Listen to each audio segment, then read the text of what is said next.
जो अगला पॉइंट जो हमारा है, कृषि विषयक नीति। गांव देहात का मुख्य व्यवसाय कृषि था। शिवाजी महाराज कृषि के महत्व को जानते थे, अतः उन्होंने किसानों के हितों को वरीयता दी। उन्होंने अपने पराक्रमी और अनुभवी अधिकारी अन्नाजी दत्तो को भू राजस्व के प्रबंधन का दायित्व सौंपा। उन्होंने अधिकारियों को चेतावनी दे रखी थी कि वे निर्धारित राशि से अधिक राजस्व इकट्ठा न करें। बंजर भूमि को उपज योग्य बनाने के लिए प्रोत्साहन दिया गया। अतिवृष्टि या अकाल पड़ने पर फसल नष्ट होता है या अथवा शत्रु सेना के द्वारा गांव को उद्ध्वस्त किया जाता है, तो ऐसी स्थिति में गांव वालों को भू राजस्व अर्थात लगान और अन्य करों में छूट दी जानी चाहिए। साथ ही शिवाजी महाराज ने अधिकारियों को आदेश दे रखा था कि ऐसे समय में किसानों को बैलों की जोड़ी, हल और बुआई के लिए अच्छे बीज दिए जाने चाहिए ताकि किसान अपनी खेती बरकरार रख सके। बच्चों, आप लोग जानते हो कि गांव का सबसे मुख्य व्यवसाय क्या है? खेती है ना, कृषि। किसान खेती करते हैं। आप लोग अपने गांव में भी जाते रहोगे तो देखते रहोगे कि आपके मामा, नाना, चाचा या दादाजी खेती से जुड़े होते हैं और खेत से संबंधित सारे कार्य वो स्वयं करते हैं और साल भर उसमें से अनाज उगाकर अनाज पैदा करते हैं, बेचते भी हैं और अपना जीवन यापन भी करते हैं। तो उसी प्रकार उस समय भी कृषि जो थी गांव वालों का सबसे मुख्य व्यवसाय था, यह जानते थे। तो उन्होंने इसको बहुत अधिक प्रोत्साहन दिया ताकि किसान खेती अच्छे से करे, अनाज अच्छे से हो और सारी प्रजा को खाने के लिए अनाज अच्छे से मिले। अगला पॉइंट है बच्चों, तत्कालीन देहातों की अर्थनीति। कृषि व्यवसाय देहात की अर्थनीति की रीढ़ थी। देहातों में कृषि व्यवसाय के एक पूरक व्यवसाय चलते थे। कृषि के साथ साथ उनके पूरक व्यवसाय चलते थे।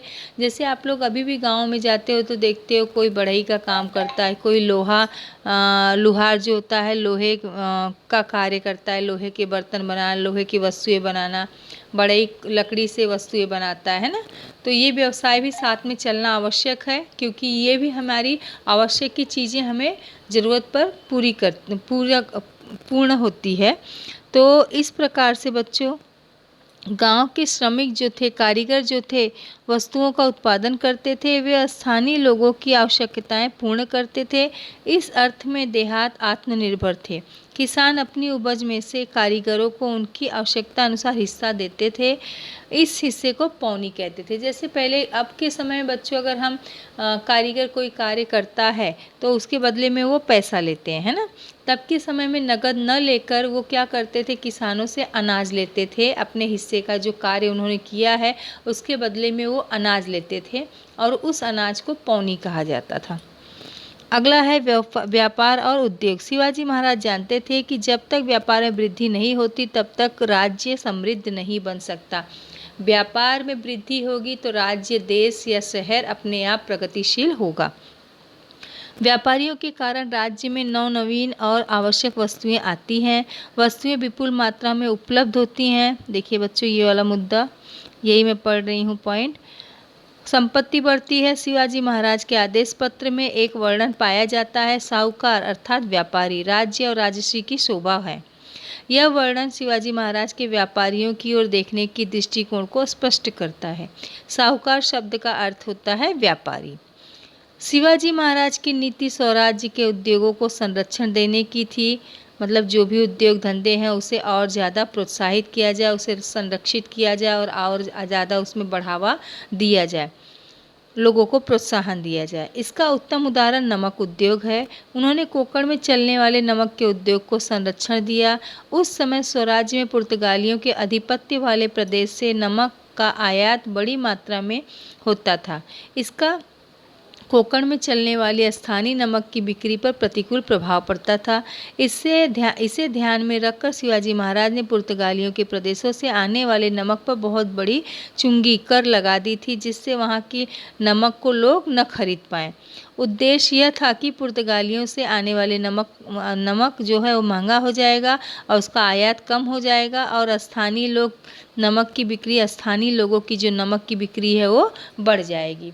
तो इस प्रकार वो क्या करते थे, अपने ही स्वराज्य में अपने ही द्वारा बनाए गए व्यापार को, उद्योग धंधों को बढ़ावा देते थे, जिससे हमारे लोगों को ही काम धंधा मिले और उन्हें पैसा मिले। इस प्रकार से वो व्यापार और उद्योग के प्रति सजग थे। अगला है बच्चों सेना व्यवस्था। शिवाजी महाराज की सेना में 2 विभाग थे, एक थल सेना और दूसरी क्या थी, अश्वसेना। थल सेना में हवलदार, जुमलेदार ऐसे अधिकारी होते थे और थल सेना के प्रमुख जो होते थे उनको सरनौबत कहा जाता था। सरनौबत थल सेना का सर्वोच्च अधिकारी होता था। बच्चों अभी भी आप लोग देखो सेना में हमारे देश में इस समय 3 प्रकार की सेना है ना, जल सेना, थल सेना और नभ सेना है ना, वायु सेना। तो इसी प्रकार तब के समय में 2 प्रकार की जो सेना थी उसके बारे में यहाँ वर्णन उनके बारे में जानकारी दी गई है। अश्व सेना में 2 प्रकार के घुड़सवार होते थे। थल सेना बच्चों मतलब जमीन पर चलने वाले सैनिक, जमीन पर रहने वाले सेना। अश्व सेना का मतलब, अश्व मतलब घोड़ा, घोड़े पर सवार सैनिक, ठीक है। तो अश्व सेना में भी 2 प्रकार की सेना थे, एक शिलेदार थे और एक बारगीर। शिलेदार के पास स्वयं का घोड़ा और शस्त्र होता था, बारगीर के पास स्वयं का घोड़ा या शस्त्र नहीं होते थे, उन्हें सरकार वो सारी सुविधाएं देती थी। वो सिर्फ घोड़े पर सवार होकर लड़ने में माहिर थे, युद्ध करने में माहिर होते थे, उनको सुविधाएं प्रदान की जाती थी और वो लड़ने के लिए युद्ध में जाते थे। अश्व सेना में बारगीरों की संख्या अधिक थी। अश्व सेना में अधिकारियों की श्रेणियां थल सेना की भांति ही थी। अश्व सेना को सर्वोच्च अधिकारी अश्व सेना के जो सर्वोच्च अधिकारी था उसको भी सरनौबत ही कहा जाता था। नेतोजी पालकर, प्रताप राव गुजर, हम्बीर राव मोहिते जैसे शिवाजी महाराज की अश्व सेना के कुछ ख्याति प्राप्त सरनौबत थे। ये सारे अधिकारियों के नाम हैं। देखो बच्चों यहाँ पर आपको पिंक में देख रहे हो ब्रैकेट में दिया गया है, भारतीय रक्षा विभाग के सेना दलों की जानकारी प्राप्त करो। इसे आपको यूट्यूब पर सर्च करके इसके बारे में जानकारी प्राप्त करनी चाहिए। तीनों सेना विभागों के नाम बताओ। जैसे कि मैंने अभी बताया तीनों सेना के विभाग के नाम, जल सेना, वायु सेना और थल सेना। प्रत्येक सेना विभाग के प्रमुख को क्या कहते हैं और तीनों सेना विभागों का प्रमुख कौन होता है, इन सब के बारे में आपको जानकारी मैं दूंगी। अब हम आगे और बढ़ते हैं अगले पॉइंट की ओर, गुप्तचर विभाग।